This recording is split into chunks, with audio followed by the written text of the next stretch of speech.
તો હાલો મિત્રો, જય માતાજી. તો તમને ખબર જ છે, કાલે અમે કાંકરિયા ગયા હતા. કાંકરિયા ગઈને આ ગ્લાસ ટાવર બી છે. તો ત્યાં ગ્લાસ ટાવરે જવાના 170 રૂપિયા. 170 રૂપિયા ટિકિટ છે. એના ઉપર બીક બહુ લાગે. મને તો બહુ લાગી હતી. તમને ના લાગે ને તો તમે જઈ શકો છો. અને ત્યાં કાંકરિયામાં બહુ બધી વસ્તુ જોવાની છે. પેલું શું કહેવાય, ભૂલ ભૂલૈયા, પછી ઉલટું હાઉસ, બોલો ઉલટું હાઉસ બી છે ને. ઉલટા હાઉસમાં બી અમે ફોટા પડાયા છે. ગ્લાસ ટાવરમાં મને બહુ બીક લાગી હતી હો.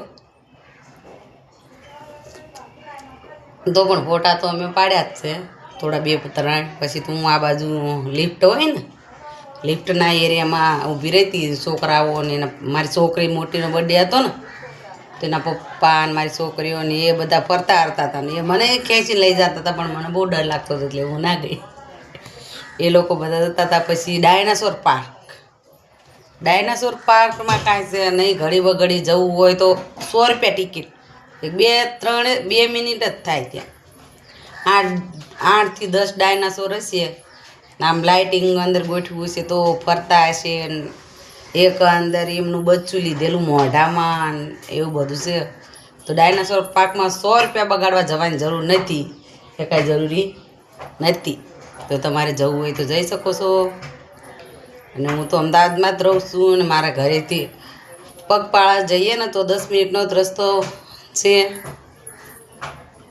અમે તો અવારનવાર જતા જ હોઈએ. પણ જો તમે બહારથી આવો છો ક્યાંય બીજા શહેરથી અથવા આજુબાજુના ગામથી, કે તમે પહેલી વાર આવો છો, કે 2-3 વર્ષે એકવાર આવો છો, અથવા કોક જ વાર આવવાનું બને છે, તો તમારે જરૂર બધી જગ્યાએ વિઝિટ કરવી જોઈએ. તો આજ મારું કહેવાનું હતું. અને મારી ચેનલ સારી લાગે અને મારા વિડીયો સારા લાગે તો સબસ્ક્રાઈબ કરજો. મારી ચેનલને સબસ્ક્રાઈબ કરજો. બસ આટલું જ કહેવાનું.